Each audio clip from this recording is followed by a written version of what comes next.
On est présentement à Pont-Voirie Clos-Parrot dans les Monts-Valin sur invitation de mon ami Pascal Ovington à la chasse à l'ours. Notre guide Jean-Philippe qui est derrière moi, il a préparé une bête ouverte, donc un site d'appâtage ouvert, pas de baril, avec du gâteau, du pain, de la moulée. Il y a aussi de la soupe toute fraîche de poisson qu'on vient tout juste de mettre, ainsi qu'une chaudière de graisse de phoque qui est dans l'arbre. Alors là, on s'en va directement dans la cage voir s'il y a de l'action ici.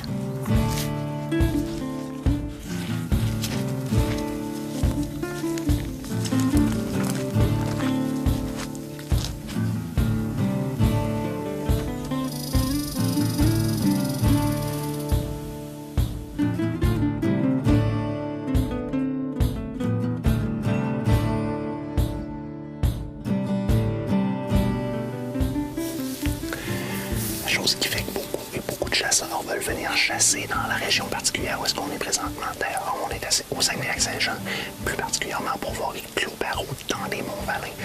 C'est que la population d'ours ici est énorme, tant en qualité qu'en quantité. Vous avez des chances ici de tuer de très gros ours. On a vu des traces tout à l'heure qui sont immenses.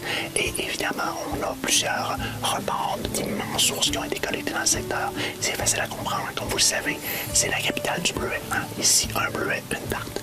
Il n'y a pas seulement du bleuet au Saguenay-Lac-Saint-Jean, il y a énormément d'autres petits fruits. On est dans un parc ouvert pour les ours. Donc, une grosse population en termes de quantité, mais aussi en termes de qualité. Donc, vous cherchez un endroit pour venir chasser l'ours, vous devez essayer les Monts-Valin.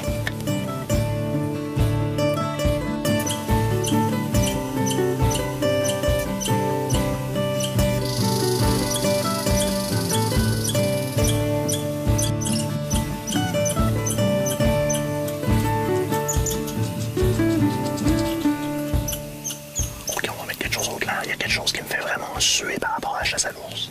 C'est que présentement, je peux sentir le gâteau. Fait que je peux pas aller en chercher.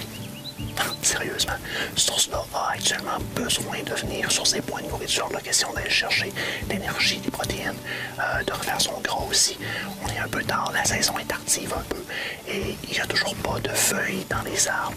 Évidemment, il n'y a pas de fruits puisqu'il n'y a pas encore eu floraison. La floraison est à ses débuts, dépendamment des secteurs. Donc, il n'y a pas de source de fibres, il n'y a pas de source de protéines, il n'y a pas de source de sucre. Or, l'ours, à ce moment-là, converge vers les sites d'appâtage comme ça pour venir chercher le petit peu d'énergie qui peut venir chercher dans le sucré, le côté gras, le côté protéiné aussi. On met du poisson, on met des trucs comme ça. Mais j'ai vraiment envie de ce gâteau-là. Vraiment, j'en voudrais.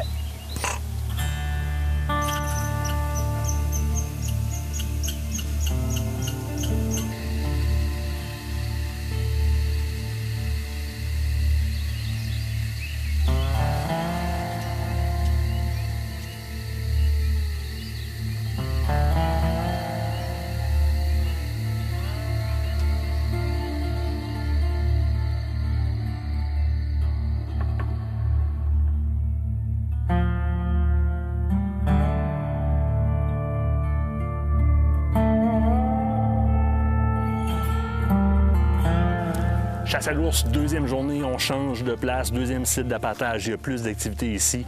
Jean-Philippe, actuellement, qui travaille le site d'appâtage pour nous, il ajoute du stock. De notre côté, on va se donner un coup de main avec le spraise au chocolat de la ferme Monette d'un côté, qu'on va sprayer dans les arbres, question d'augmenter le point de vue attractif des odeurs. Et on va utiliser aussi un stuff fruité à l'anis de JMS qu'on va mettre directement sur le site d'appâtage pour aussi nous donner un coup de main. Donc, on espère un petit peu plus d'activité ce soir.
dans la forêt, juste à côté ici, pas loin. Honnêtement, c'est assez impressionnant.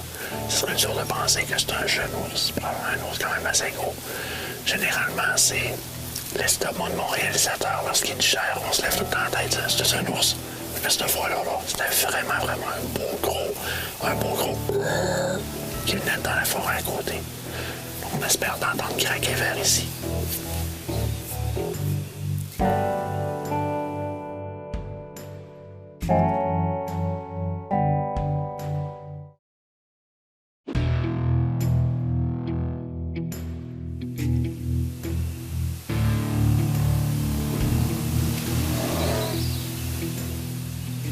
Ça, c'est le bout qui est stressant. Présentement, là, on entend des vocalises d'ours tout autour de nous autres, mais vraiment tout autour de nous autres. Fait qu'on sait qu'il y a des ours qui vont venir sur le site à pâté ce soir, cette nuit probablement. Regardez l'heure. Il est présentement 8h44. La chasse légale termine aujourd'hui exactement à 9h09. J'essaye de faire de la télépathie puis de leur dire de courir. Là, on comprend rapidement qu'à cette heure-là, soit on a une opportunité à la dernière minute ou ça vient de se terminer pour nous autres aujourd'hui encore. Ça voyage beaucoup de nuit.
C'est rentré dans le baril.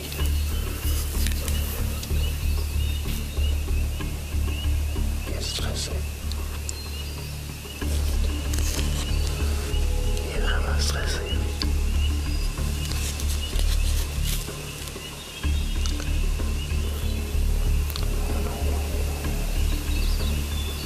Je suis un branche, je peux rien faire, Nick.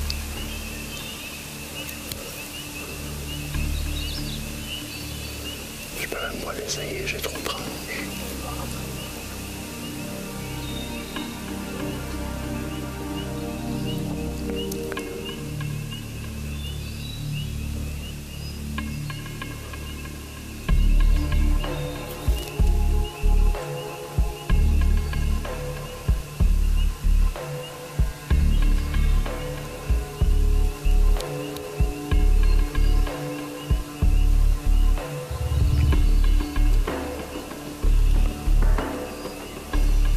Essayer de le laisser rentrer dans la bête parce que j'ai des branches jusqu'à l'épinette.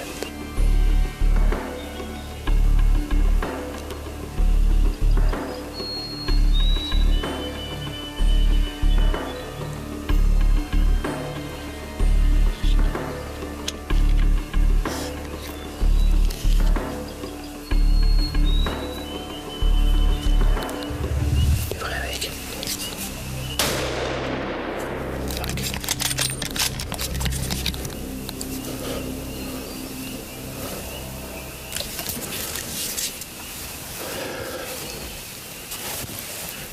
On vient juste de tirer. J'ai fait un tir hauteur poumon cœur, juste derrière la patte. Le tir qui était bien placé. L'ours est remonté sur la pente et remonté sur le chemin. On va attendre juste un petit peu.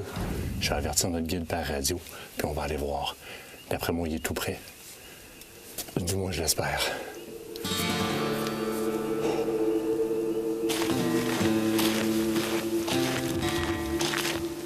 Là, ça.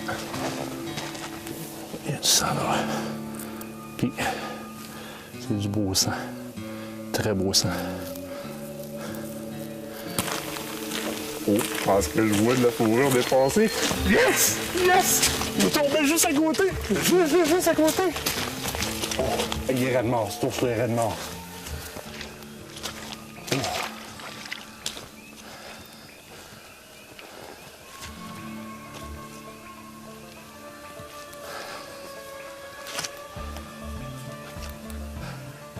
Toujours nerveux. Yes! Ouh. C'est fait. Un bel ours. Il n'a pas souffert. Il est sorti du site d'appontage, puis on est à 20 mètres, 25 mètres du site d'appontage. Ça veut dire que cet ours-là a été bien atteint mortellement. Ça n'a pas duré longtemps. La belle déprédation faite en chasse à l'ours, mais de façon à ne pas faire souffrir l'ours avec un tir qui a été juste, bien efficace. C'est ça que ça donne. Je suis super content. Une carabine bien ajustée, encore une fois, toujours de la bonne pratique. Un bon télescope, malgré qu'on n'a pas besoin d'avoir un gros télescope. La chasse à l'ours, ça le saute bien. C'est facile. C'est une chasse de proximité aussi. Ils n'ont pas une excellente vue, donc on peut se permettre de prendre le temps de bien s'accoter puis de tirer. Donc avoir une carabine bien ajustée avec laquelle vous allez tirer régulièrement.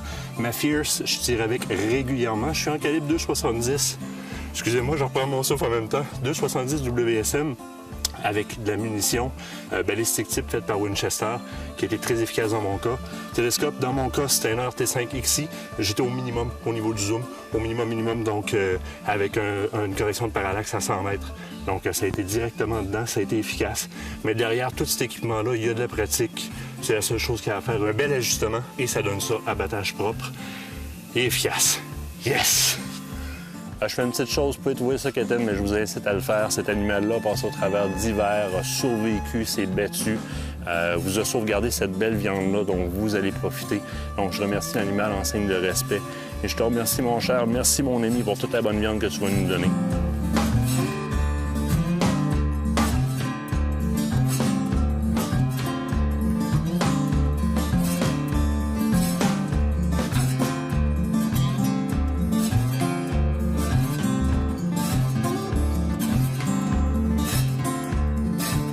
Hey mon Tony, je suis super content de mon séjour au Clos Perrot. On n'a pas trop été de trouble pour toi? Pas du tout. C'est sûr qu'on est bienvenus de revenir te voir quand on veut. Vous êtes les bienvenus chez nous. Ça me fait plaisir de vous recevoir. Puis je crois que vous avez eu du plaisir aussi. Oui, bien c'est quoi, on va en profiter si on est capable de revenir parce que, d'un, il faut que je te félicite pour une chose. Première année que tu prends la pourvoirie ici en main, ouais, avec l'aide évidemment de Pascal Ovington, ça paraît pas. C'est transparent. Ta gang est là, ta gang travaille bien, ta gang est de service, son dadon, ils trippent avec les clients. On a vu des Américains, entre autres, la nourriture. Et en ont-tu parlé de la nourriture? La nourriture à Claire. Claire fait un job incroyable. Claire, c'est la mère de Pascal Ovington qui nous fait une bouffe digne des rois, mais quelque chose de confortable comme nourriture quand on rentre au chalet. Belle pêche de début de saison qu'on a vécu ici, très agréable. Puis on termine tout ça avec un beau nounours. Beau nounours, bien récolté, avec un bon tir. Très heureux pour vous autres. T'es content, Tony? 100% content. Hey, ce n'est que partie remise. À la prochaine. Merci. Ce reportage vous a été présenté par la pourvoirie Clos Perrot.